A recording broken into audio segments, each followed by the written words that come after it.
Bismillahirrahmanirrahim. Assalamualaikum warahmatullahi wabarakatuh. Selamat pagi. Kita mulakan hari Isnin pada pagi ini tentunya bersama dengan kami kembali di Malaysia hari ini. Edisi 6 Julai 2020 bersama dengan 14 Zulkaidah 1441 Hijrah. Temankan kami bertiga. Saya Hanif Miswan selaku adik bongsu pada pagi ini. Oh. Ya. Yeah. Saya Kak Ngah. Oh, Kak Ngah kawasan Faryaon. Kak Ngah kawasan. Selamat pagi semua. Ya. Semua cerita ke hari Isnin kan. Jadi mulakan hari anda yang penuh bersemangat. Ya, Abang Long. Saya jiran lah. Oh, jiran. Apa adik bongsu, Kak Ngah? Jiran. Ya, tak nak ada kena-mengena lah. Boleh lah. Tadi disebutkan hari Isnin, kira bulan yang baru lah kan, 6 Julai bersama 14 Zulkaidah.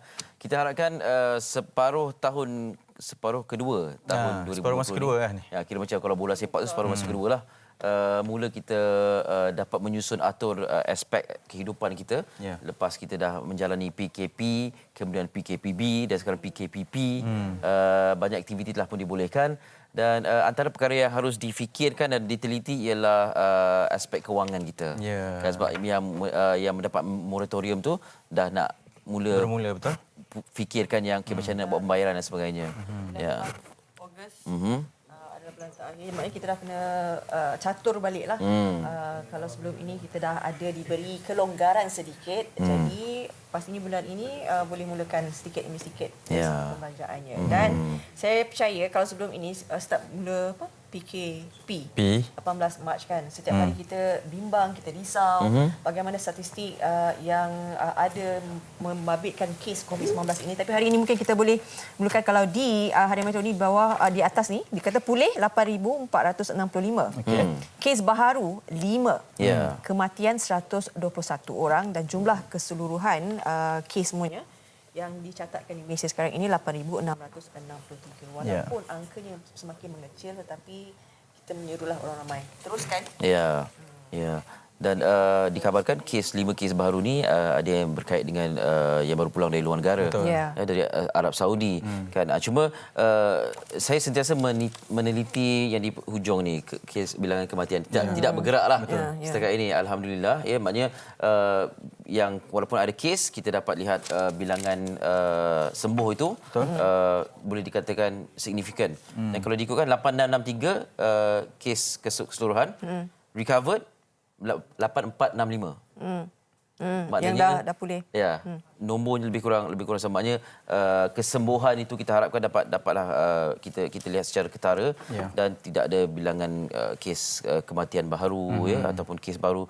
Hari itu dapat satu kes tu kita macam wah, kita dan satu kes tu daripada kes import daripada kan. Kes Dia ada penurunan tempatan. Tapi suka ingin saya sentiasa ingatkan bahawa sebenarnya kita masih lagi berada dalam pandemik ini. Ya, masih lagi. Di luar negara, di dunia sebenarnya masih lagi berdepan dengan kes yang sangat banyak dan difahamkan statistik terbaru semalam sahaja lebih kurang 20,000 kematian dalam satu hari.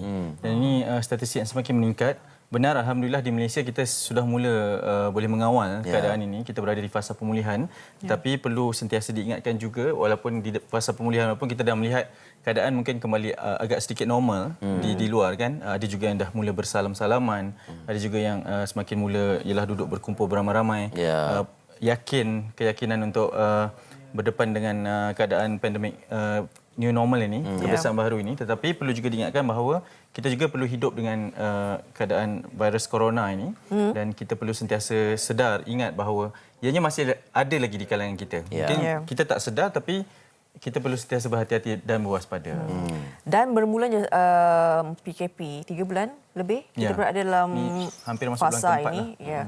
Dan semakin hari semakin kita melihat bagaimana tarikh-tarikh penting yang bermulanya sekolah menengah akan dibuka pada 15 Julai. Tingkatan 4 dan 5. Tingkatan 5 dah. Tingkatan 4, 3 semua lah. 1 hingga 4 lah. Lepas tu 22 Julai anak-anak akan kembali ke sekolah rendah. Jadi apabila tarikh-tarikh ini telah diwarakan, maknanya kita dah semakin kita harapkanlah kembalinya rutin kita seperti biasa.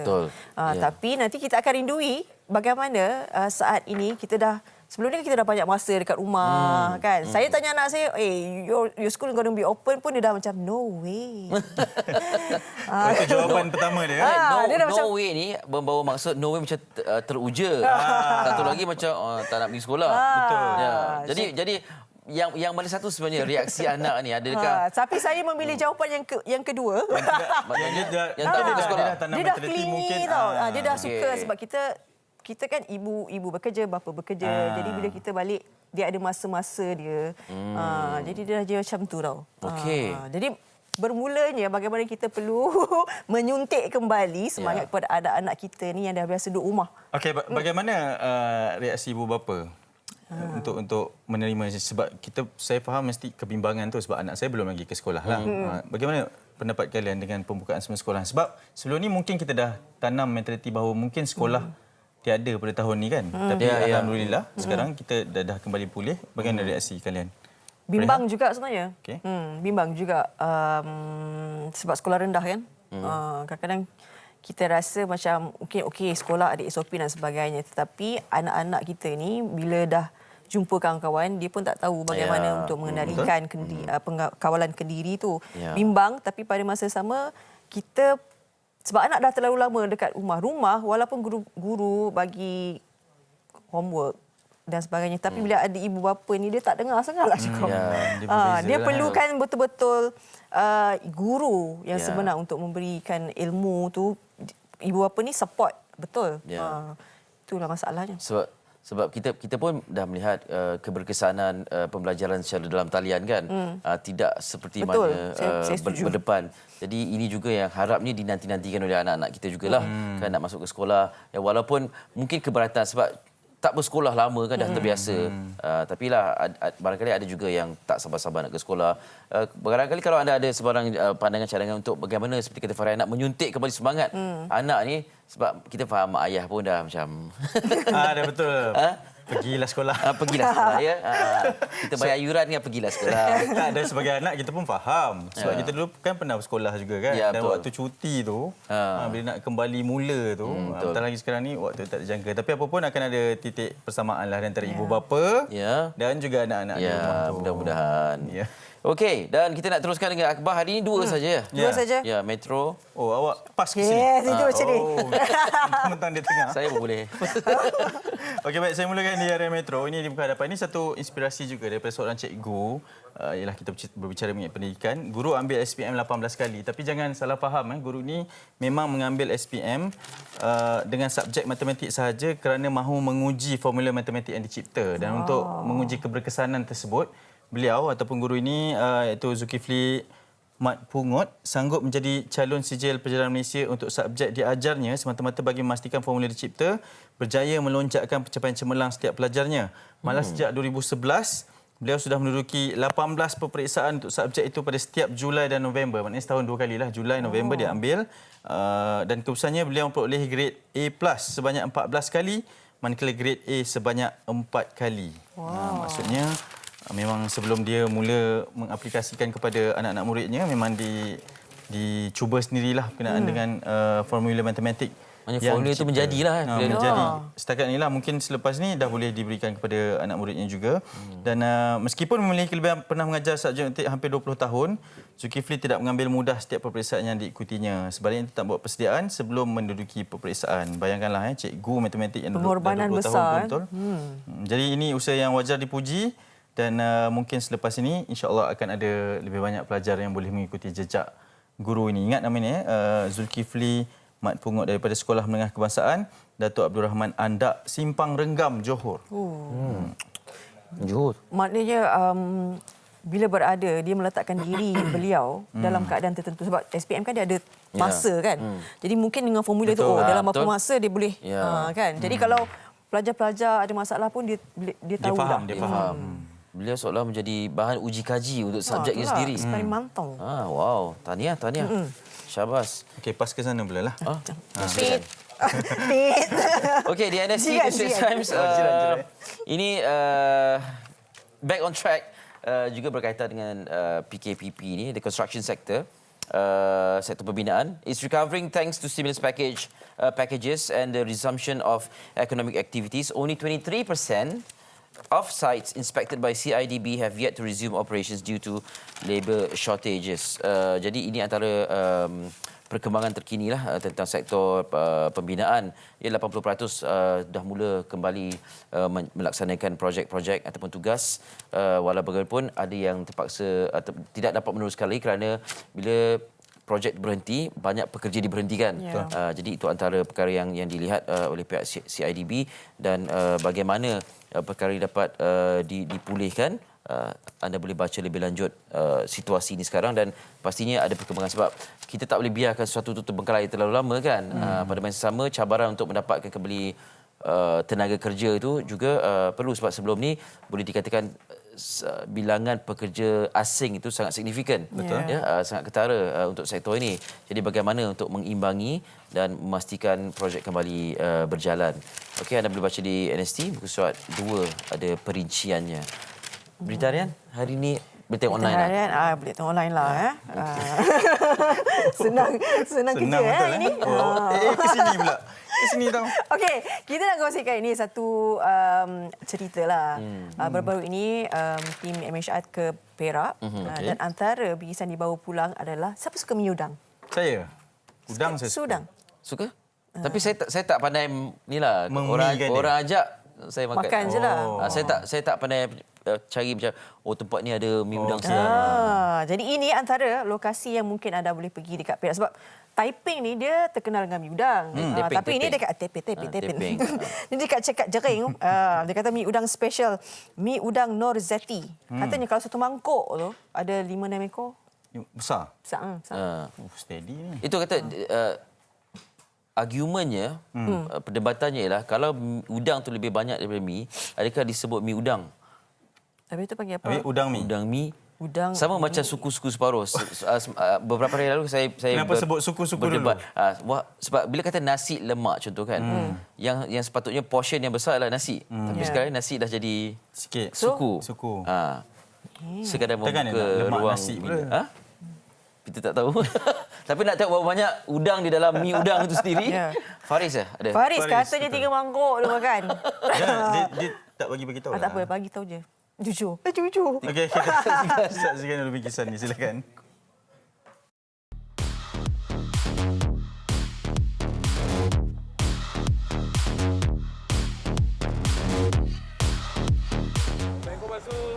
Waalaikumsalam warahmatullahi wabarakatuh. Baik, alhamdulillah sihat. Buat apa ni? Tengah cuci motor. Okey. Sihat ke, Pak Su? Alhamdulillah sihat. Itu biasa petang-petang buat kerja ni lah. Ya. Pak Su, sebenarnya saya lapar lah, Pak Su. Ya. Boleh Saya makan dah tak? boleh makan mi udang. Jom.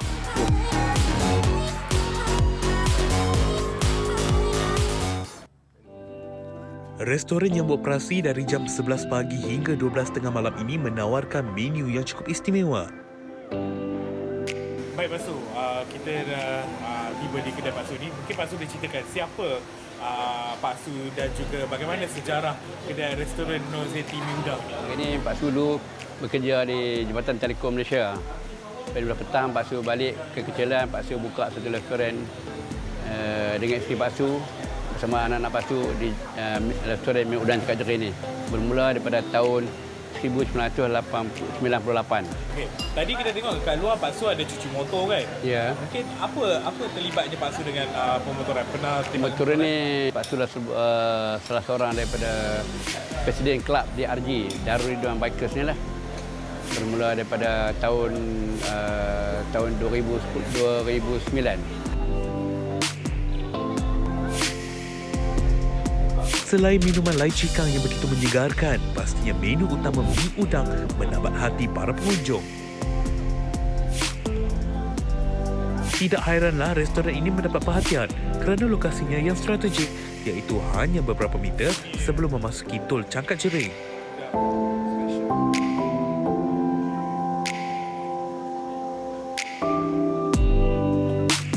Mungkin Pak Su boleh ceritakan bagaimana mula dapat idea untuk berniaga mi udang? Kerja ni bila Pak Su balik pada kerja, Pak Su suruh Pak Polisi saya, Pak Su beli udang, Pak Su suruh isteri Pak Su buat mi udang ni.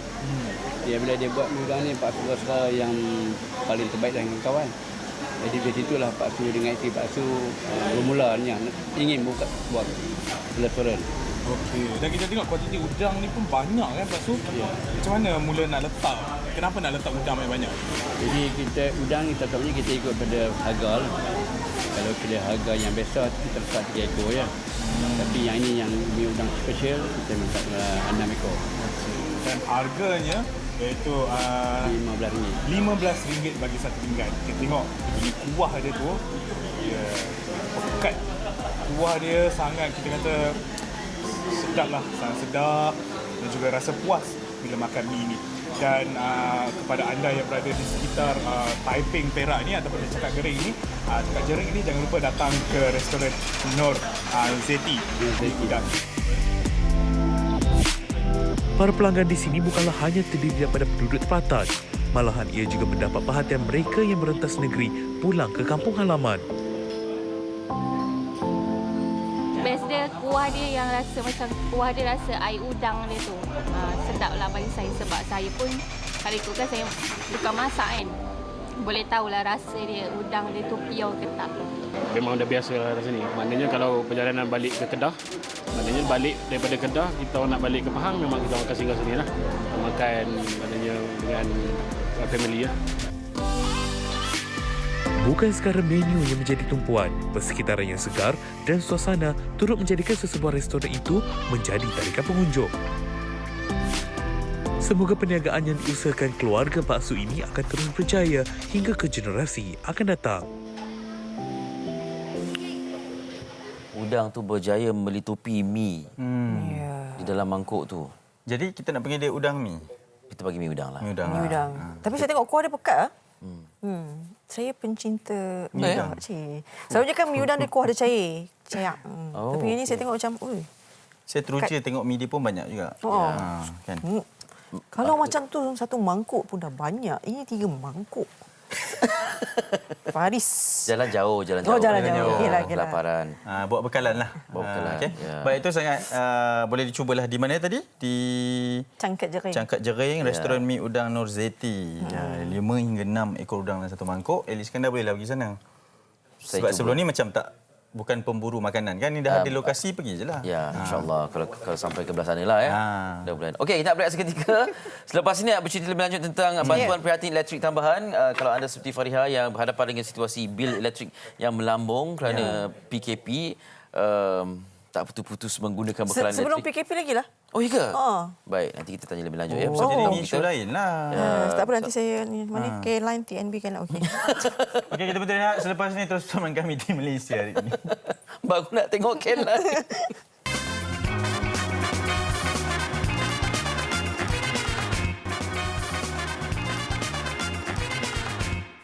Okey, kembali dalam Malaysia hari ini. Terima kasih kerana terus bersama dengan kami dan kita nak cerita tentang bagaimana 7.66 juta pengguna yang terkesan dan meluahkan rungutan tentang bil elektrik yang melambung tinggi ini. Dan untuk susulannya, kita diperkenalkan atau dimaklumkan oleh kerajaan tentang bantuan prihatin elektrik tambahan. Jadi untuk berkongsi lebih lanjut tentang maklumat ini, saya bersama dengan Tuan Insinyur Megat Jalaluddin Megat Hassan, Ketua Pegawai Retail Tenaga Nasional Berhad. Assalamualaikum, Tuan Megat. Waalaikumsalam warahmatullahi. Apa khabar? Alhamdulillah, sihat. Terima kasih sudi bersama kami. Dan pastinya seminggu dua ni banyak maklum balas yang perlu diberikan kepada rakyat Malaysia ya, yang terkesan ini. Okey, sebagai permulaan, baru-baru ni YB Menteri ada Menteri Tenaga dan Sumber Asli mengumumkan bantuan elektrik tambahan kepada lebih 7 juta susulan bil elektrik yang melambung ini. Barangkali dapat diperjelaskan lebih lanjut. Silakan. Pada awal PKP, kerajaan telah mengumumkan bersama dengan pakej rancangan ekonomi bantuan diskaun kepada pelanggan domestik elektrik di negara kita. Iaitu berdasarkan jumlah penggunaan bulanan. Sebahagian daripada customer akan menerima 50%, 25%, 15% dan 2%. Ya. Baru-baru ini kerajaan telah mengumumkan bantuan prihatin tambahan yang mana dalam bantuan ini kesemua 7.6 juta pelanggan kediaman akan menikmati manfaat di mana mendapat penggunaan percuma sehingga RM77 sebulan. Untuk bulan-bulan di mana PKP berlaku iaitu bulan April, Mei dan juga Jun. Okey. Dalam erti kata lain, kita melihat daripada statistik yang kita ada, 4 juta pengguna akan mendapat penggunaan percuma untuk April, Mei dan Jun. Dan selebihnya 36 juta pelanggan selebihnya akan menikmati bantuan sebanyak RM77 sebulan, iaitu bersamaan dengan RM231 sebulan. Jadi bantuan ini akan diberikan sekaligus di dalam bil bulan Julai untuk bulan ini. Jadi itu adalah elemen utama pakej bantuan ekonomi yang diumumkan oleh kerajaan. Dan pada waktu itu juga kita di dalam pakej prihatin elektrik tambahan ini ada lagi satu kategori ban diskaun yang dibentuk, iaitu sebelum ini dalam pakej rancangan ekonomi pengguna-pengguna yang menggunakan 600 kilowatt ke atas mendapat 2%. Dalam pakej bantuan prihatin elektrik ini, satu ban baru dibentuk, iaitu pengguna yang menggunakan 161 hingga 900 kilowatt sebulan akan mendapat tambahan 8%. Jadi dalam arti kata lain, grup ini akan mendapat 10% diskaun bermula daripada April. Baik. Jadi kita juga akan bagi tambahan 18 diskaun ini dalam bil bulan Julai ini. Dan pada waktu sama juga kerajaan telah mengumumkan pakej diskaun ini yang asalnya dulu diberi selama 6 bulan, April hingga September, disambung sehingga 31 Disember 2020. So itu merupakan sebahagian daripada pakej untuk membantu pengguna-pengguna elektrik yang terkesan dalam suasana yang luar biasa ni. Sebab ini perkara ini tidak pernah berlaku sebelumnya. Betul. Ya. Dan keresahan tu kita pun kadang-kadang tak sedar yang kita berada di rumah sepanjang masa dan penggunaan perkhidmatan elektrik itu memang luar daripada kebiasaan juga kan. Sekarang ni bila bicara tentang diskaun dan juga segala insentif yang diberikan oleh pihak kerajaan, bagaimana rakyat boleh melihat dengan lebih jelas diskaun itu diberikan itu? Adakah cara tertentu yang boleh difahamkan kepada rakyat ini? Sebab kita biasanya tengok bil saja tinggi ataupun rendah kan. Nak faham berapa kilowatt per hour per month tu dan sebagainya, barangkali membandingkan kepala. Bagaimana untuk dipermudahkan kepada mereka ni supaya faham okey, diskaun ni begini kepada nilai begini atau jumlah begini. Ya. Pertama sekali, pelanggan tidak perlu memohon untuk mendapatkan diskaun ini kerana kita akan kira secara automatik berdasarkan penggunaan. Pada waktu yang sama, untuk memberi penjelasan yang lebih lanjut berhubung dengan kelayakan diskaun ini, TNB memperkenalkan penyata akaun bantuan perkhidmatan elektrik mulai April hingga Julai. Dalam erti kata lain, kita akan memberikan satu ringkasan penyata tentang kelayakan diskaun bagi bulan April, Mei, Jun dan juga Julai. Jadi daripada sini pelanggan-pelanggan boleh mengetahui sejauh mana atau sebanyak mana diskaun yang telah diperolehi sehingga bulan Julai ini. So kita berharap ini dapat membantu pengguna untuk selain daripada mengetahui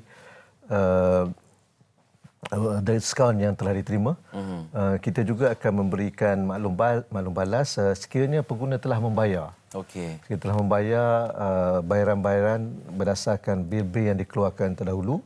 Maklumat tersebut ada dalam penyata dan bantuan ini juga, maklumat bantuan juga ada dalam penyata. Jadi apabila pengguna telah membayar bil-bil yang sebelum ini, bantuan ini akan dimasukkan bulan Julai ini akan membantu mengurangkan bil yang perlu dibayar untuk bulan Julai. Dalam erti kata lain, dia akan offset untuk Julai punya penggunaan dan sekiranya ada lebih, dia akan offset untuk bulan-bulan seterusnya. Okey, baik. Julai 2020 penyata terperinci menerangkan tentang bantuan perkhidmatan elektrik ni dan bagaimana kewujudan ni merubah operasi pembacaan meter dan juga penyerahan bil untuk bulan Julai lah terutamanya ya. pelanggan-pelanggan kita biasa mendapatkan bil elektrik apabila pembaca meter kita ke tapak, dia akan buat bacaan dan akan terus serahkan bil. Itu pada kebiasaannya berlaku setiap bulan lah. Bagi bulan Julai ini ada sedikit perubahan dari segi operasi itu, di mana kita nak membentuk satu penyata yang sehingga penyata itu daripada April sehingga bulan Julai. So apa yang berlaku, pembaca-pembaca jangka kita akan juga ke tapak, ke premis pelanggan untuk membuat bacaan dan akan membawa kembali bacaan bulan Julai ini ke pejabat. Tujuannya ialah untuk kita proses dan lakukan pengiraan untuk dimasukkan dalam penyata. Dalam arti kata lain, pelanggan tidak akan terus menerima bil bulan Julai ini semasa pembaca jangka datang ke tapak, kerana pembaca jangka akan bawa data ini balik ke pejabat dan dalam masa 7 hari kita akan postkan. Kita akan postkan kepada pelanggan penyata terperinci tadi, bil bulan Julai, dan juga kita menyertakan satu infografik untuk memberi penerangan kepada pengguna tentang isi kandungan bil penyata itu. Jadi ada, kalau saya ringkaskan, ada 3 serangkai lah bulan Julai ini yang akan dipost kepada pengguna. Yang pertama, penyata akaun daripada April hingga Julai. Bil bulan Julai itu sendiri yang dicetak di pejabat akan dipostkan dan berserta dengan infografik untuk maklumat pelanggan-pelanggan. Jadi misal kata nampak pegawai ataupun anggota TNB datang tu untuk buat bacaan tu, jangan minta bil lah. Kerana akan dibawa kemudian akan dihantar beberapa hari selepas itu. Semasa bacaan itu, semasa pembaca jangka pergi ke premis pelanggan, kita akan menyediakan satu nota. Nota kepada pelanggan yang memaklumkan bahawa bil akan diberi dalam tempoh 7 hari. Pada waktu yang sama juga kita memaklumkan kepada pelanggan bahawa sekiranya pelanggan ingin melihat penyata terperinci dan bil, boleh juga masuk kepada kita punya website, MyTNB Apps dan portal selepas 48 jam. Baik. Maknanya kalau ada yang ingin melihat dahulu sebelum physical bill tu dipost, boleh masuk ke MyTNB Apps ataupun portal dan benda itu dipaparkan di sana selepas 40 jam. 48 jam. Maknanya penyata terperinci pun ada di situ, bil Julai pun ada di situ. Ya. Baik. Dan dalam MyTNB Apps ni sekiranya nak buat pembayaran pun boleh. Ya. Dan untuk mereka yang ingin dapatkan maklumat lebih lanjut tentang bantuan prihatin elektrik tambahan ini, bagaimana untuk menghubungi pihak TNB? TNB menyediakan 3 saluran utama untuk berinteraksi dengan pelanggan. Kita panggil saluran tu, dia punya nickname dia Click, Call, Come Over. 3C ya. Click, Call, Come Over. So click ni maksudnya melalui saluran digital. So kita boleh guna email, TNB Care Line dan sebagainya untuk berhubung dengan tenaga nasional. TNB Facebook, Twitter juga boleh digunakan. So itu saluran digital. Kepada yang ingin menggunakan saluran call, boleh telefon TNB Care Line 1-300-88-5454. Itu nombor yang mungkin popular di kalangan kita. Itu untuk call. Dan juga kita ada 125 kedai tenaga di seluruh negara. Dalam satu daerah tu mesti ada satu kedai tenaga nasional, dan pelanggan-pelanggan juga boleh datang ke kedai tenaga. So mengikut kesesuaian masing-masing. So click, call, come over. So boleh dapatkan maklumat lanjut berhubungan dengan perkara ini. Setakat ini kalau diikutkan dah ada 3 platform ini, yang mana sebab ada yang merasakan lebih selesa untuk pergi ke kedai tenaga berbanding buat panggilan kerana mungkin kena tunggu dan sebagainya. Adakah kecepatan itu sama seperti pergi ke kedai tenaga itu atau macam mana? Sebagai contoh, apabila pelanggan menghubungi kita melalui saluran digital, kita akan memberi jawapan terperinci dalam masa 24 jam. Kita reply email tu dalam 24 jam. Sebelum itu kita acknowledge dulu lah. Teknologi kita terima dalam masa 24 jam kita akan jawab. Jadi response time ni 24 jam. 24 jam. Begitu juga call. Call biasanya kita akan jawab pada hari yang sama. Mungkin dalam satu keadaan kita dapat jawab 99%. Kali pertama dia call. Ada lagi balance 1%, kita akan call back. InsyaAllah pada hari yang sama. Baik. Jadi kita cuba dan setakat ini alhamdulillah kita dapat pastikan call untuk hari itu diselesaikan hari yang sama. Okey, baik. Soalan terakhir saya kepada Tuan Megat. Sebelum ni TNB perkenalkan pelayan bayaran mudah untuk membantu pelanggan domestik kan sepanjang PKP ini dan bayaran ansuran sehingga 31 Disember. Dan bantuan pihak elektrik tambahan ini berikan kesan kepada jumlah pelan bayaran mudah juga ke atau macam mana? Pelan bayaran mudah yang diperkenalkan oleh tenaga juga bertujuan untuk membantu pelanggan-pelanggan yang mempunyai tunggakan. Okey. Tunggakan untuk membuat bayaran secara ansuran sehingga Disember. Jadi dalam konteks yang kita ada sekarang ni, sekiranya pelanggan ada tunggakan dan kita ada beri bantuan dalam bulan Julai, sekiranya masih ada lagi yang tertunggak, pelan bayaran mudah itu masih terpakai. Boleh digunakan. Okey. Jadi kalau tidak ada tunggakan maka tak perlulah pelan bayaran itu. Tapi apa yang kita ingin jelaskan bahawa pelan bayaran mudah masih boleh diterima pakai. Dan lagi satu perkara yang saya ingin maklumkan kepada pengguna ialah berhubung dengan TNB telah buat juga pengumuman bahawa kita tidak akan melakukan pemotongan bekalan sehingga 30 September. Jadi kalau ada yang nak bayar mungkin terlambat sikit ke apa, jangan risaulah. Kita tidak akan terus nak buat pemotongan. Begitu juga dalam keadaan biasa, sekiranya kita lewat bayar ada charge tertentu. Itu panggil interest late payment lah. Dan TNB juga memaklumkan bahawa sehingga 30 September kita tidak akan mengenakan perkara ini. Jadi tak ada interest late payment. So oleh itu kita berharap pengguna-pengguna mempunyai kesempatan untuk membuat pembayaran dan tak perlu risau tentang pemotongan dan sebagainya. Anda boleh hubungi pihak TNB untuk memahami lebih lanjut tentang insentif yang diberikan ini. Tuan Megat, terima kasih banyak-banyak bersama kami. Selamat meneruskan tugas ya. Dan kita harap rakyat jelas dengan situasi ini ya. Tuan Insiden Megat Jalaluddin Megat Hassan, Ketua Pegawai Retail Tenaga Nasional berhad bersama kita untuk maklumkan tentang bantuan prihatin elektrik tambahan. Jadi faham lebih lanjut dan pastikan laksanakan bayaran adalah ya dalam tempoh yang diberikan insentif ini ya. Okey, kita berehat seketika. Selepas ini nak kembali bersama dengan Fariha dan juga Hanif tentang cerita-cerita ketika PKP ini dari aspek keluargaan. Selepas ini Malaysia Hari ini.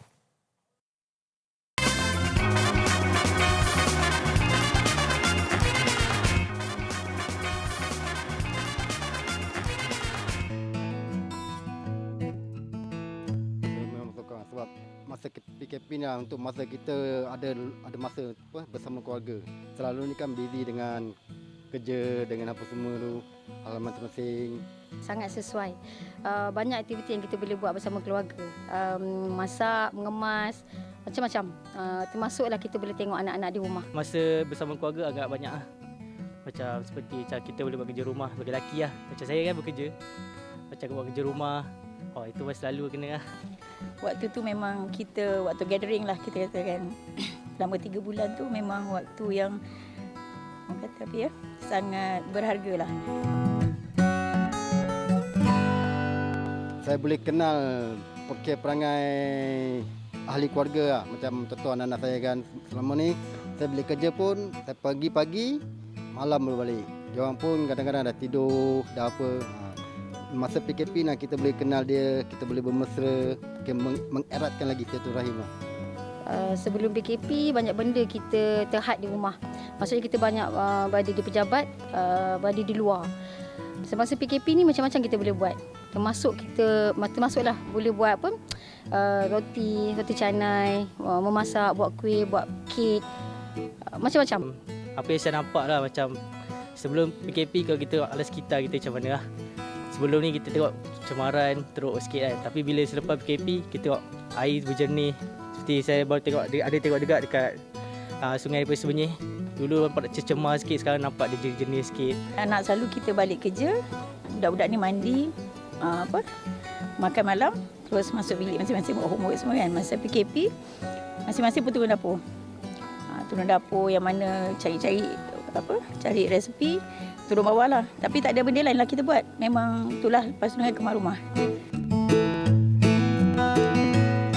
Baik, itu dia kita dengar beberapa pendapat orang ramai berkenaan dengan bagaimana mengisi masa lapang ketika Perintah Kawalan Pergerakan. Dan hari ini kita nak kongsikan antara keluarga yang pastinya bila ada PKP ini berubahnya jadual rutin mereka dan juga anak-anak pastinya sebab sekolah dah tutup dan sebagainya kan. Jadi kita nak bersama dengan keluarga ini dari Kajang kita mulakan dari hujung sana Encik Said Aris Said Ali bapa dan anak yang pertama Said Arash Said Aris 18 tahun usianya. Yang tengah ni Said Aijaz Said Aris 9 tahun.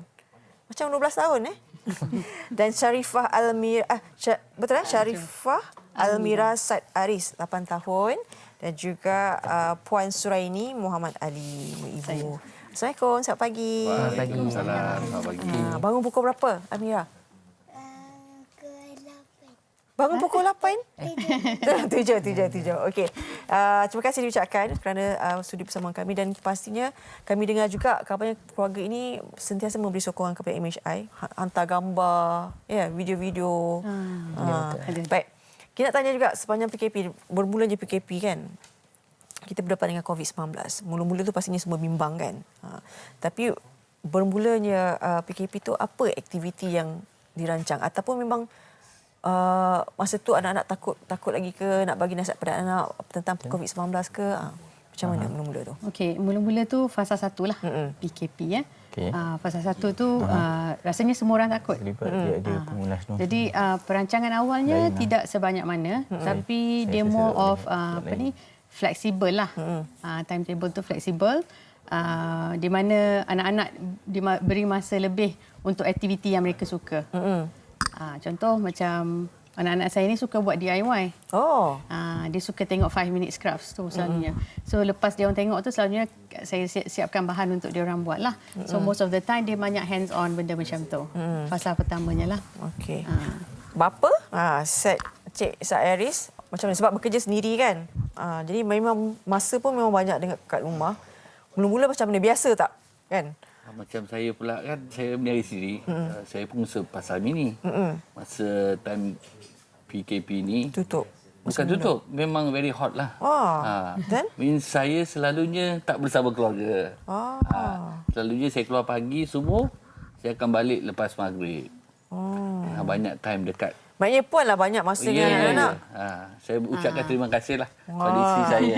Saya satu benda, wanita kalau berkerjaya ni, kan, kalau duduk kat rumah dia lain sikit. Sebab kita kan biasa dah keluar rumah. Tapi bila bersama dengan anak-anak ni, macam mana? Mula pening kepala ke, dah susah nak buat bekerja dari rumah dan sebagainya ke? Ataupun macam mana? Ataupun, Alhamdulillah banyak juga masa dengan anak-anak.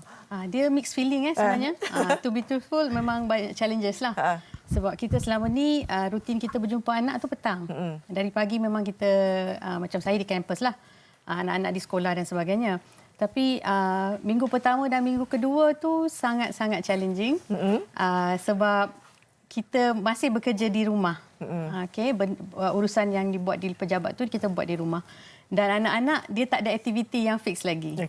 Jadi mula-mula challenging. Tapi alhamdulillah selepas 2 minggu bila dah ada negotiation antara anak, kita buat jadual. Dia mesti ada win-win situation. Kalau tak dia agak susah sikit nak jalan.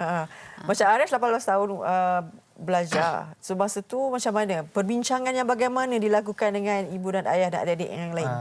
Perbincangan dia macam dari segi menu contoh. Weekdays, Monday to Friday, setiap hari seorang akan pilih menu. Bagus. Example lah. Ini namanya sistem yang membangun. Sebab saya faham, mak-mak ni dia kalau tiap-tiap hari pening kan, nak masak apa? Nak masak apa ni? Nak masak apa kan? Jadi okey, menu salah satu. Lepas tu daripada segi pembelajaran juga, tak ketinggalan kiranya dalam PKP ni tak adalah duduk tengok TV saja. So we need education. So dari segi pembelajaran pun ada. Maknanya jadual belajar tu setiap hari kat rumah pukul apa kena mula? Usually from 9 to 1. Lama agak pasal sekolah kat ni. 9 to 1 and then after that is free time lah. Kiranya nak buat apa tu, baca buku ke, Guna Okey. gadget. Yang ni seperti mana yang dipaparkan di belakang ini apa? Siapa yang buat ni? Aijaz nak cerita tak? Bagi mic dekat abang Aijaz. Aijaz cerita. Okey, Aijaz cerita. Okey, video ni kongsikan. Apa yang menyebabkan ni semua ni rakam ni, buat rakam. Ada plan tak? Ada. Okey, cuba cerita. Idea siapa? Idea mak. Okey. Apa lagi selalunya buat? Ni bersenam bersama. Selalu pernah buat tak? Sebelum PKP pernah buat tak? Tak. Bila PKP baru buat bersama? Wow. Jadi siapa yang akan lead senaman tu setiap hari? Ada tukar-tukar ke? Abang seorang je? Saya akan lead lah. Okey, nak tanya. Bila ada PKP ni, apa yang sebelum PKP tak pernah buat, tiba-tiba PKP, apa hikmah daripada PKP dalam kekeluargaan, Puan? Okey, banyak sebenarnya. Di samping challenges tu, hikmahnya Saya faham. banyak lah. Jadi contohnya macam aktiviti bersama anak lah. Macam contoh makanan kegemaran mereka. Baru tahu lebih detail ke? Tak dapat buat sebelum ni. Memang tahu sebelum ni pun makanan kegemaran. Tapi selalunya beli di luar. Ataupun tak sempat nak buat. Ni sekarang ni ada choice lah. Mereka pilihlah menu dari Monday to Friday tu. Mungkin Arash satu hari, Aijaz satu hari, Almirah satu hari. Dia ada rotation tu. Dan yang paling menarik yang saya rasa ialah negotiation skill yang saya dapat buat dengan anak. Di mana cooperation lebih mudah kita dapat bila kita dapat negotiate win-win situation. Maksudnya dia boleh pilih masa bila dia nak main. Dia kata okey 9 to 1 tu tak adalah 9 to 1 tu dia belajar. Ada stop lah. Dia stop lah. Rehatnya lebih. Belajarnya sikit. Itulah, tapi adalah structure dekat situ. Tak ada dah kita let go dia macam tu saja. Cik Said, macam mana sebagai ketua keluarga melihat kan setelah melalui fasa demi fasa dan ni sekolah nak buka dah ni. Mira bila buka sekolah? 22. Asyik baik ingat. Happy tak nak buka sekolah? Tak happy pun. Ini memang geng anak saya ni tak happy. Macam mana sebagai ketua keluarga melihat mungkin sebelum ini kan kurangnya dengan masa, tapi kita dah berada dalam fasa yang semakin lama semakin longgar syaratnya. Pada awalnya PKP masa awalnya tu memang saya terlampau ketatlah masa saya. Saya tak bersama keluarga. Banyak masa luang dalam bersama rakyat lah sebab nak bagi barang. Yalah frontliners dan sebagainya kan. PKP ni insya-Allah saya luangkan masa sepenuhnya lah bersama keluarga. And then baru-baru ni kami baru pergi Cameron Highland. Wow. Cuti 4 hari. And then baru balik Sabtu ni. Siapa punya plan ni? Mira ke? Siapa pilih Cameron Highland? Ayah. Kalau ikut hati, Amira nak pergi mana? Pakai mic? Pakai mic. Amira nak pergi mana? Niat sebelum buka sekolah ni. Kita nak buka sekolah 22. Kalau ada choice nak pergi mana? Nak pergi mana lagi? Tak nak pergi mana-mana. Seronok duduk rumah dah ya? Tak. Okey, apa yang seronok? Apa yang ni? Duduk rumah tak seronok, buka sekolah tak seronok. Amira nak apa? Nak jumpa sepupu. Dah lama tak balik kampung ke? Tak. Okey. Mungkin sedikitlah daripada Puan kan. Bila mungkin pesanan kepada ibu bapa yang lain kan di saat-saat seperti ini lagi beberapa hari nak buka sekolah dan sebagainya, bila bermulanya rutin kita yang biasa nanti bagaimana? Umpamanya nak beri suntikan baru kepada anak-anak supaya pergi sekolah dan sama juga untuk menjaga kawalan kendiri itu. Okey. Dua-dua berat ya. Nak tinggal rumah pun berat. Nak keluar bekerja dan anak-anak pergi sekolah pun beratlah. Jadi saya rasa dalam PKP ni dan pandemik COVID ni dia meninggalkan kesan yang mendalam dalam hati setiap individu lah yang telah melalui. Jadi saya rasa satu benda yang mungkin kita boleh highlight di sini ialah ruang masa. Masa bersama anak-anak dan masa bersama pencipta juga. Ya. Jadi banyak benda yang kita rancang selama ni tak dapat dibuat dan kita dapat, alhamdulillah dalam konteks saya dapat buatlah. Macam suami saya mungkin dia tak sempat sebab dia busy masa tu. Jadi mungkin kita boleh kekalkan apa yang kita dah buat, walaupun tak dapat kekalkan semua, mungkin kita boleh pilih satu atau dua aktiviti yang kita rasa sangat bermakna yang dapat kita lakukan sepanjang PKP ini untuk kita bawa dan teruskan. Pastinya ini antara proses pembelajaran kita juga mendisiplinkan diri, membiasakan. Sebelum ini dia bagi sekejap kan, sebelum ni kita tak pernah rasa, dia bagi juga kita menikmati apa yang kita inginkan. Alhamdulillah. Baik, terima kasih kepada kalian semua, Tuan Said Aris, Said Ali, Puan Suraini Muhammad Ali, Said Arash, Aijaz dan juga Almira. Terima kasih. Nanti pergi sekolah tau. Okey? Yang tak nak. Tak nak nanti pergi rumah aunty. Aunty ada anak lelaki 8 tahun juga sama. Okey. Sampai tak nak juga. Okey. Kita nak berehat seketika. Tapi sebelum tu kita nak saksikan dulu. Ini sebuah berkisah berkenaan dengan sebuah keluarga ni. Dua-dua polis. Ibu polis, bapa pun polis. Tapi bagaimana mereka ni memberi ruang waktu juga kepada anak-anak ketika PKP. Sama-sama kita saksikan. Bermula 18 Mac 2020, Perintah Kawalan Pergerakan PKP telah dilaksanakan. Ia sedikit sebanyak telah banyak mengubah konsep kehidupan seisi keluarga. Bergelar seorang ibu, siswasa dan juga polis, Puan Nur Aini atau mesra disapa Nani, berusia 36 tahun, berkongsi kisah aktiviti yang dijalankan untuk anak-anak sepanjang PKP.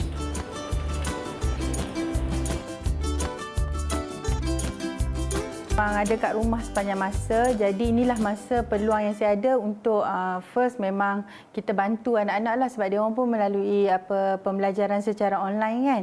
Dan aktiviti lain, masa inilah yang saya memenuhi masa untuk homeschooling sepenuhnya. Bermakna bukan homeschooling tu pelajaran kat sekolah je.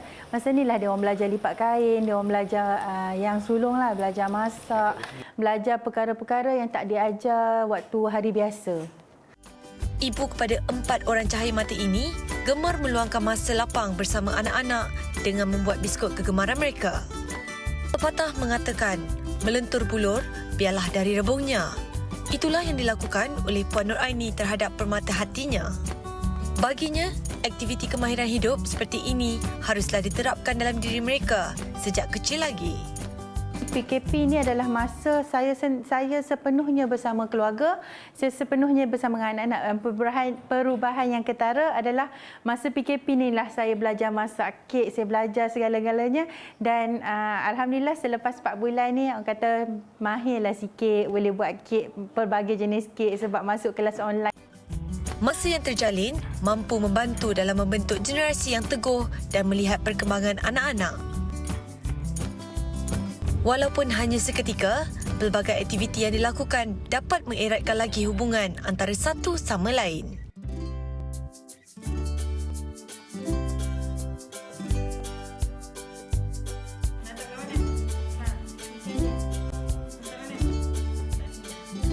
Sebelum PKP ni, saya rasa saya macam kurang sikit lah tengok dari segi kerja sekolah anak-anak. So, masa PKP ni memang saya tengok all out lah.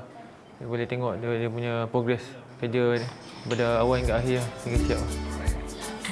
Setiap tugasan dilakukan tanpa mengira jantina atau kedudukan dalam keluarga. Ini akan membantu dalam membentuk pribadi anak-anak di masa hadapan. Kita sepanjang PKP ni kat duduk rumah je lah. Memang kat rumah je. Hikmah adanya Perintah Kawalan Pergerakan PKP mampu mengeratkan lagi hubungan kekeluargaan buat Puan Nur Aini. Mereka lebih kerap meluangkan masa bersama berbanding pada sebelum ini. Ni nak letak mana tak? Letak di dulu. Okey.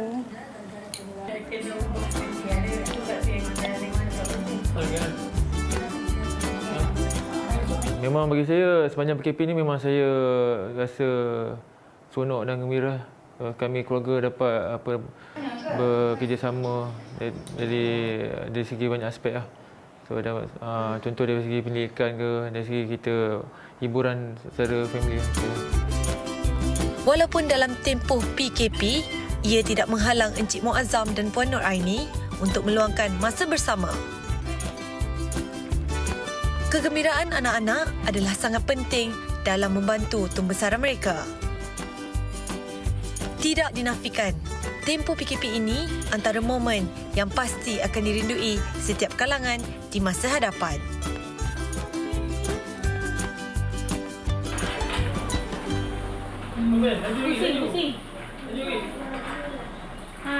Baik, itu antara menu yang menarik juga yang dibawakan dan juga apa saja pengalaman daripada keluarga sepanjang tempoh Perintah Kawalan Pergerakan. Kita tahu ada aktiviti-aktiviti yang dibawakan dan yang paling menarik sekali pastinya ada skill-skill terbarulah. Kalau lelaki dengan skill memasaknya, kalau dengan ibunya dengan skill untuk mengubah suai rumah itu yang dibawakan juga. Okey, itu sepanjang pengalaman. Tapi sekarang ini kita ingin berkongsi juga pengalaman sebuah keluarga ini mungkin sedikit berbeza daripada apa yang dilalui oleh beberapa buah keluarga yang baru kita paparkan sebentar tadi.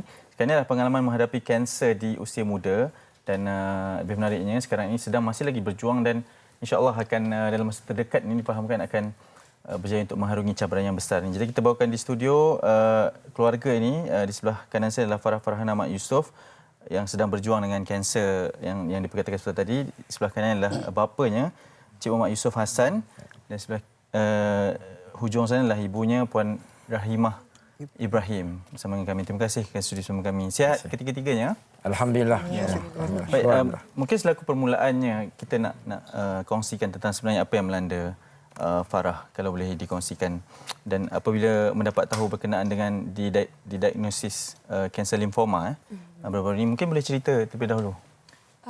Pertama sekali terima kasih kepada pihak MHI TV3 kerana menjemput saya dan keluarga saya untuk for this sharing session. Saya didiagnos pada usia 20 tahun lepas. Ketika itu saya berasa sangat sedih dan juga risau kerana memang kanser selalu we all have the stigma that cancer membunuh. Yeah. So pada ketika itu saya sangat muda dan saya takut apa akan terjadi kepada kehidupan saya akan berubah dan juga jangka hayat nyawa saya. And at that time saya sedang menuntut pengajian di pengajian tinggi di Nottingham. Yeah.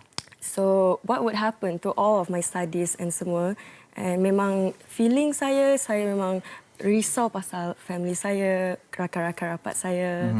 Ya. Anak yang keberapa ni? Keempat. Keempat dari? Dari 5 adik-beradik. Cik Yusof, mengetahui perkara ini, adakah ini memang dah pernah berlaku dalam sejarah keluarga atau yang pertama kali dihadapi? Bismillahirrahmanirrahim. Terima kasih lagi Cik Hanif. Sebenarnya peristiwa ini ataupun tragedi ini kami dah dapat macam diberitahu lah, sebab gini, sebelum ini kami adalah sebab dia selalu sakit tak baik.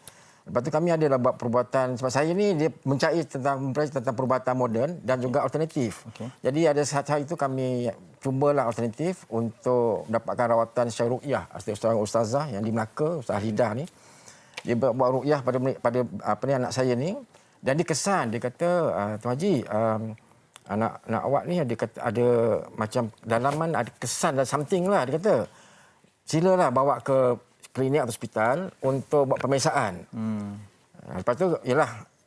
Tapi sebulan lepas tu bawa kami, sebab dia masih tak baik.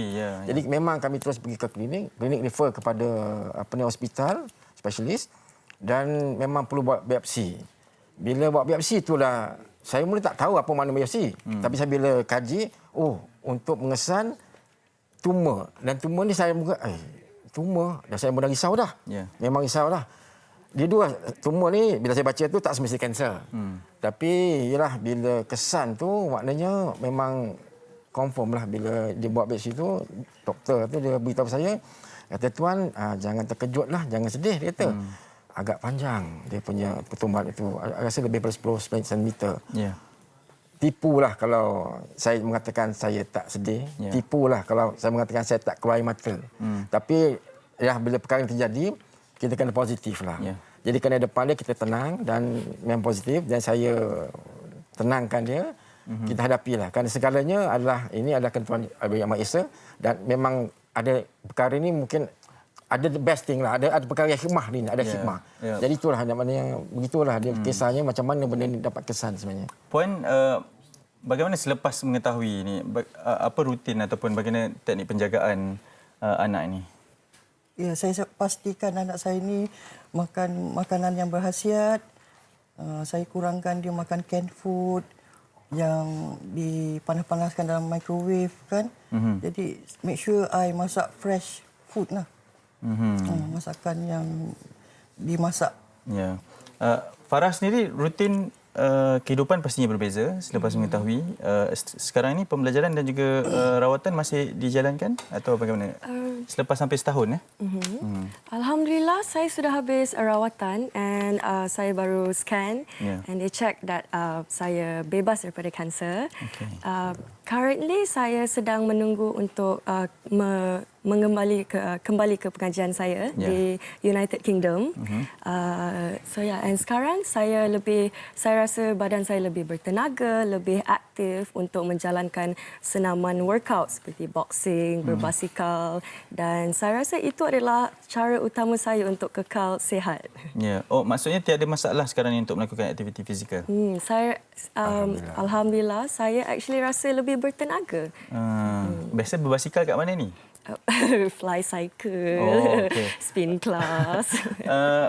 Cik Yusof, mungkin melihat kepada saingan ataupun cabaran ini yang sedang melanda, perubahan dari sudut keluarga, keharmonian keluarga ni ketika berdepan dengan ujian ini. Sekarang ni baru saja disahkan bebas. Sepanjang setahun ini, bagaimana ingin diberitahu? Mungkin boleh dikongsi juga tentang kehidupan keluarga pastinya berubah, segalanya juga pastinya berubah kan? Sebenarnya semakin rapatlah.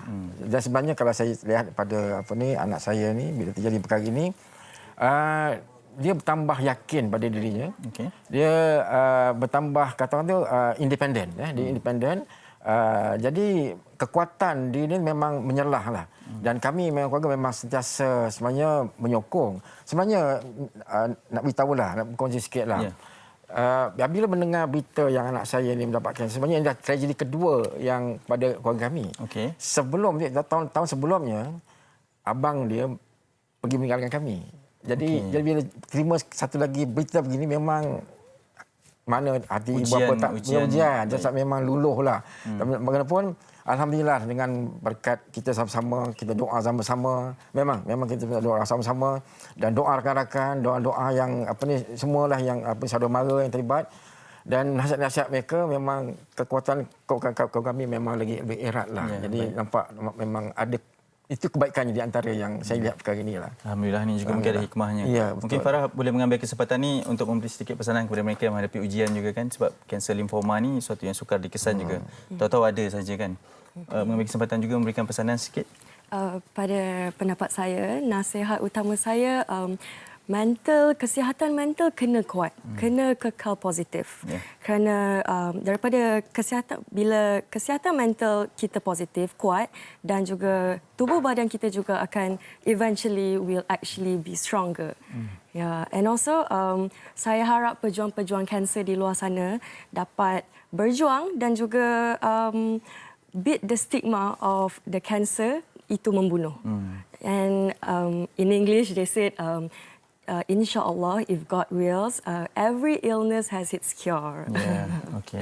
Baik, terima kasih banyak-banyak atas Farah Fana Mak Yusof. Kita harap untuk terus kekal berjuang positif dan juga bebas daripada kanser selamanya, insya-Allah. Okey, Encik Muhammad Yusof Hassan selaku bapa dan juga ibunya yang gementar sebenarnya, tapi terima kasih kerana sudi masuk bersama dengan kami. Puan Rahimah Ibrahim sudi bersama kami. Terima kasih banyak ke atas ketiga-tiganya. Kita berhenti seketika kerana selepas ini kita akan bersama dengan seorang penyanyi, Arif Bahran, di Malaysia hari ini. Jangan ke mana.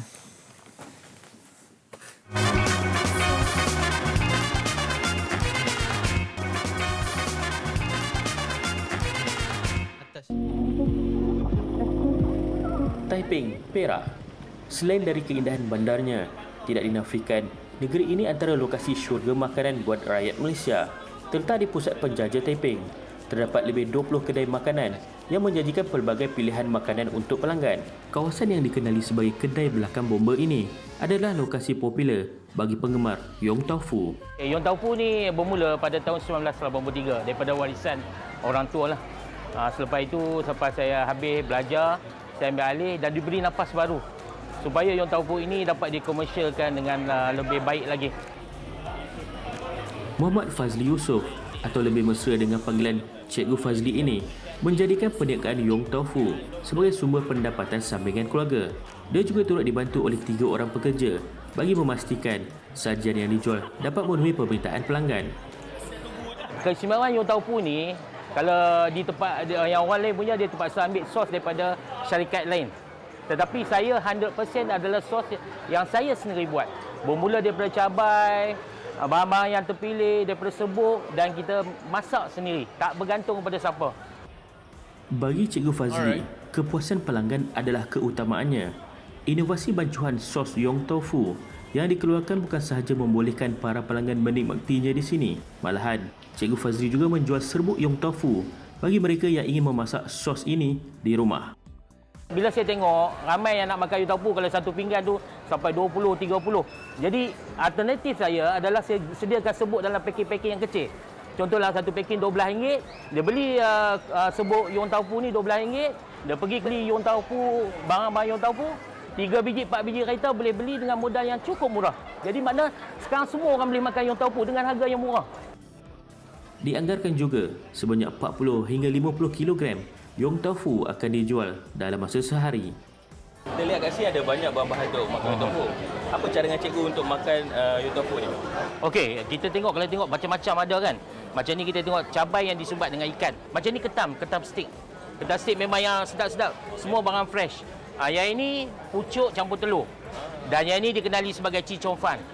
Tahu orang Cina selalu makan ci chong fan kan? Yang ini ci chong fan. Nak bagi sedap lagi campur yang tu orang panggil tikar terbang. Yang ini di Taiping dekat tempat lain tak dapat. Orang panggil tikar terbang tu hanya di Taiping saja dihasilkan.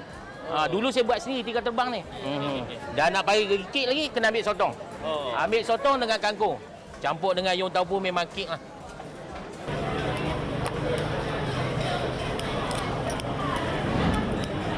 Ini yang kita dah pilih yong tofu tadi dengan Encik Fadli.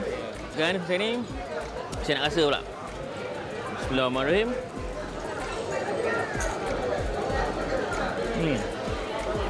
Dia rasa masam, manis dan sedikit pedas tu. Ya, dia rasa sedikit pedas. Sedap tak? Kepada mereka yang nak buat kat rumah pun boleh juga. Kata Encik Fadli ada keluarkan rempah sos. So yong tofu ni. Cuba. Mudah nak buat. 5 minit kita panaskan jadi. Kita makan tu. Rata-rata pengunjung yang datang ke sini amat berpuas hati dengan hidangan yong tofu yang dijual oleh Cikgu Fazli. So every time balik sini memang akan cari yong tofu ni sebab memang rasa dia lain sikit. Dia banyak choices lagi pun, dia banyak macam-macam jenis boleh pilih kan. So memang dia punya sos tu pun lain, rasa dia memang sedap. Memang kena try kat sini. Pertama kali saya datang, saya rasa yong tofu Taiping ni okeylah, sedap dan berbeza daripada tempat lain. Rasa dia manis, pedas, semua ada. Lain orang, lain cita rasanya. Namun, keunikan makanan masyarakat tradisi Cina ini telah mampu menarik minat orang lain tanpa mengira bangsa. Tidak boleh dinafikan, dengan makanan juga ia mampu menyatukan kita semua.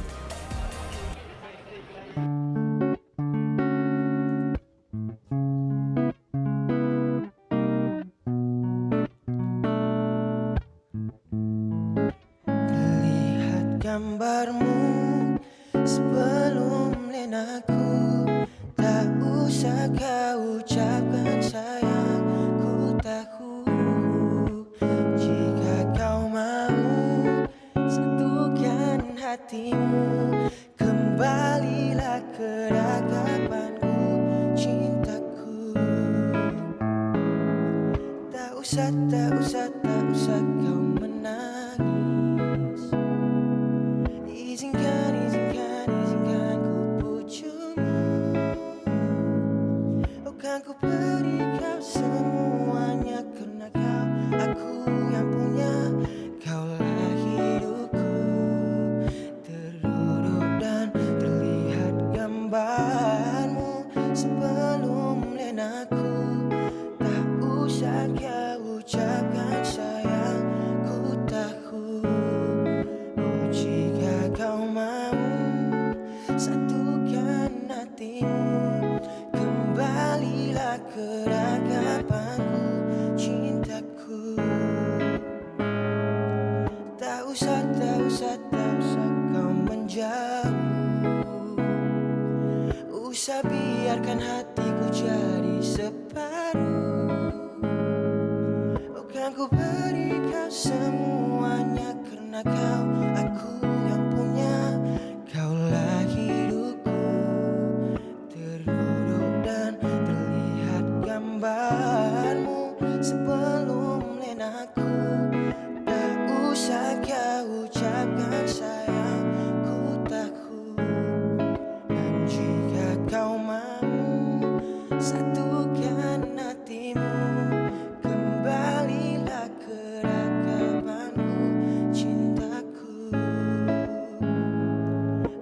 usah, tak usah, tak usah kau menangis. Izinkan, izinkan, izinkan ku pujamu.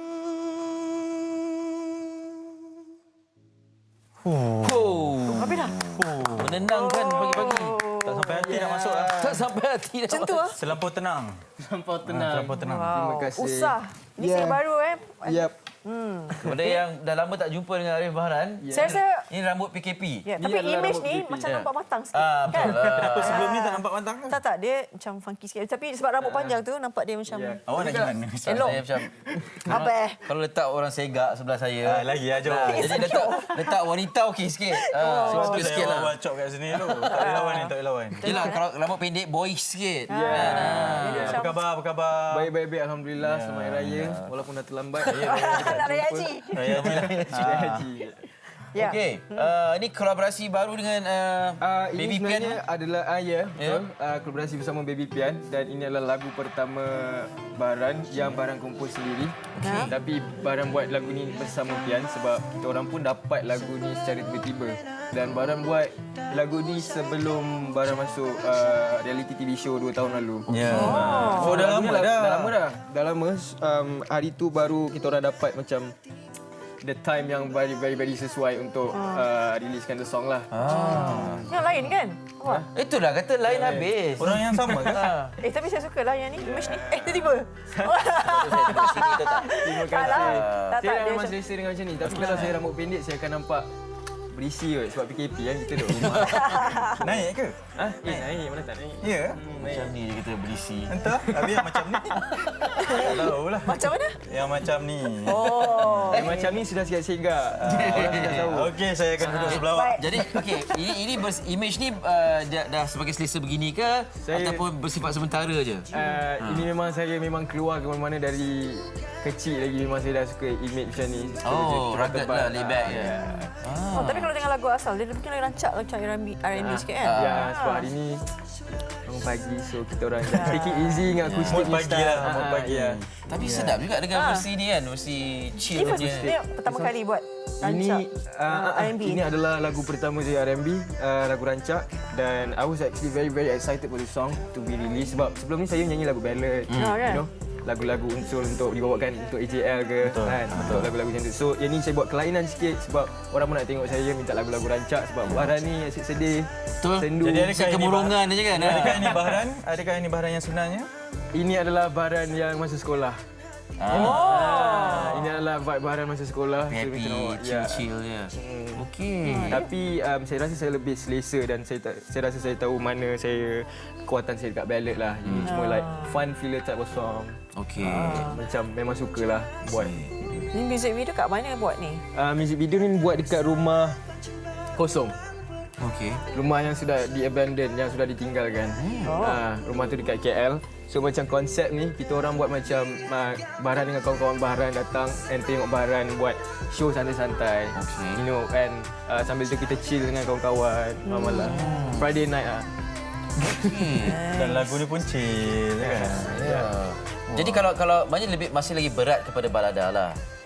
Ataupun macam mana? Minat saya memang saya rasa minat saya overall semua sekali like R&B, balada, tapi saya rasa kekuatan saya on stage I'm more to balada. Balada okey. Tu performance wise lah kan? Performance wise betul. Kita dalam tempoh PKP dalam beberapa bulan ni kan, ada buat aktif buat lagu, idea keluar semuanya. Alhamdulillah saya pun ada juga buat lagu tapi saya nak berhasrat untuk riliskan EP. Tapi tak berkesempatan lagi dan saya pun tak ada album lagi. So insyaAllah maybe early 2021 ke 2021 ataupun akhir tahun 2020 insyaAllah. Sedang dalam proses? Sedang dalam proses sebab sekarang pun lagu balada saya, lagu Bicara Rasa bersama Sarah Suhairi pun sedang diputarkan. Sedang dimainkan. So kita orang pun macam fikir balik, macam me and Mighty macam fikir balik nak release ke tak lagu balada yang seterusnya. So we take it easy first. I nak chill dengan Usah dulu. Okey. So jadi plan untuk Usah ni? Ya. Plan untuk Usah ni bagi saya it's a filler song. Filler? filler song. Bagi saya it's a filler song yang fun yang saya. Kalau filler tu macam mana, maafkan saya lah. Macam tempo bertenang. Itulah yang saya Tempo bertenang macam sebelum lagu yang sebelum projek yang lebih serius lagi dia. Itu filler. So, ini macam saya punya fun type yang saya suka, like jam-jam. Tapi kadang-kadang filler tu yang boleh meletup dan betul, bertahan lama. boleh jadi juga. Kan? Kalau macam tu alhamdulillah. Bagaimana penerimaan setakat ni dengan lagu penerimaan alhamdulillah. Shout out to Baranita, terima kasih banyak kerana Baranita. Terima kasih banyak kerana menyokong lagu ni dan terus menyokong. Ya. Baranita baru. Nanti bagi hijau sebab tema warna hijau. Ya. Oh, ya ke? Okey, kita nak tanya pula. Apa aktiviti masa PKP? Kata dia macam naik berat. Main gym. Oh, ya. Sebelum tu kan, when you take protein and then you tak boleh nak keluar pergi gym. And when you tak keluar pergi gym, you duduk rumah main game and you stay indoor and buat lagu and then makan and then bangun. Naik berapa kg? Naik berapa kg? Nantilah kita nantilah kita borak. Okeylah. Awak ambil protein untuk Bill. Sebab before this I was very very kurus. Saya sangat skinny lah. Very skinny. Okey. Taknya sekarang. Baik. Kita ada ini senang. Dia berhenti protein pun dia akan kembali kepada kurus. Kita ada Baharanitas. Mana? Ada seorang. Ya, di talian sekarang. Hello. Salam. Salam macam kenal Apa khabar? Oh, baik. Cik Syed Saleh. Apa khabar sekarang? Alhamdulillah. Tuan Syed. Tuan Syed. Saya kali berdiri. Ya, Batu Gengge. Dahsyat lagi. Ya, sihat ke? Saya sihat. Alhamdulillah. Okey. Tuan Syed. Ya. Siapa nak cakap ni? Tuan Syed nak cakap kita ada artis ni. Assalamualaikum. Assalamualaikum bang. Cakap dengan Arif. Apa khabar Arif? Alhamdulillah baik bang. Apa khabar? Suara pun bagus. Terima kasih banyak-banyak. Terima kasih banyak-banyak. Kita lagu-lagu baru dia amat diubahi. Lagu baru dengan amat diubahi kan. Oh, digemari ya. Terima kasih banyak. I appreciate that. Terima kasih bang. Perkembangan dunia banyak aliran lagu. Betul. Yang dalam dunia dalam lagu Malaysia dalam lagu pada apa lain bahasa cuma perubahan cara baru. Ya betul. Yalah untuk sesuaikan cita rasa. Tapi ada ciptaan baru sangat cantik sekali. Baik. Terima kasih. Okey, terima kasih Tuan Syed. Terima kasih bang. Assalamualaikum. Dia pemanggil setia itu. Raya dia call. Tak gaya pun call. PKP semualah pengalaman. Okey, Arif mungkin boleh ambil kesempatan ni nak beritahu kepada siapa tadi? Baharanitas. Okey, kepada Baharanitas terima kasih banyak-banyak kerana menyokong lagu ini dan saya harap lagu ini akan terus dimainkan dalam radio lah, even though it's a filler song of mine. Tapi tak apa, terima kasih banyak-banyak dan stay tune untuk karya saya yang seterusnya selepas ini. InsyaAllah. Boleh tak difikirkan untuk buat versi akustik juga dan dirilis dalam bentuk untuk riliskan lagu usaha versi akustik. Yang macam mana awak perform tadi tu? Sebab saya pun fikirkan juga sebab sekarang ni saya nak ambil masa untuk orang kenali lagu ni dulu. Lepas tu baru kita release a new one. InsyaAllah. Best juga. Apa kata Baharani ni start I suka sebab golongan seperti kami, usia seperti kami yang mana? Seperti kami, dia macam bawa kalau dengar kat radio tu macam tenang. Kalau traffic jam kita rasa tak apa, jam pun traffic jam, tak ada masalah. Untuk golongan usia Mas. Tapi saya enjoy. Dia macam Jason Mraz punya suara pun gitu kan. Relax gitu kan. Okay, all the best. Terima kasih banyak. Thank you. Okay, rambut akan kekal? Rambut akan kekal. Kalau saya kurus sikit saya potong. Macam tu Kali pertama saya dengar orang lelaki yang gaya rambutnya bergantung kepada bentuk muka. Pada bentuk muka. Gym dah boleh pergi ni. Kalau saya bentuk muka saya macam ni and then saya cut short, like you. Then I'm going to look very round. Shading lebih sikit lah. Itulah kena guna makeup lah. Saya tak nak guna makeup. Okey.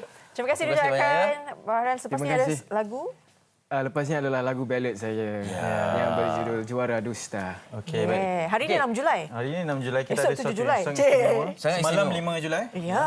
Besok 7 Julai. Ya, Hari ni? Hari 6 6 Julai. Apa yang istimewa? Kerana seorang daripada juru kamera kita ni menjadi satu hari lebih tua. Ya, Arif, Barat Sebelum boleh tahun lebih nyanyikan tua. dijadi sikit untuk Wan. Wan Amran juru kamera kita. Ini dia, mana dia? Abang Wan, Abang Wan. Abang Wan. Nak nyanyi sikit ke? Sikit je. Happy birthday. Mana? Tunjuk sikit siapa yang ulang dia. 2, 3. Ya. Happy birthday to you. Pandang kamera lah, pandang kamera lah. Birthday to you. Happy birthday to Wan Amran. Happy birthday to you. Yang ke 25. Alhamdulillah. 21 lah, 21. 32. Oh, nampak matang. Baik, baik. Anak dia sebaya awak. Itu je senangnya. Alright. Okey, terima kasih banyak-banyak. Baran, all the best. Sekali lagi. Silakan. Silakan. Jumpa esok. Assalamualaikum. Sukses selalu. Terimalah Juara Dusta.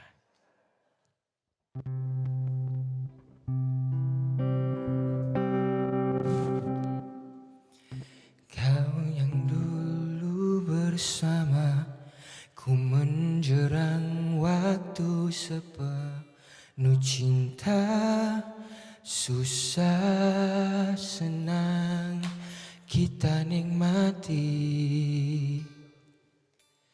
Kau yang sempat selalu membangkitkan semangat hidup, sungguh kau kekasih yang hebat. Semoga bahagia, kaulah pemenangnya, kaulah yang juara. Terima kasih. Kau menangi hatiku, kau juara dusta. Kau dustai aku dengan mimpimu yang hanya membuatku terus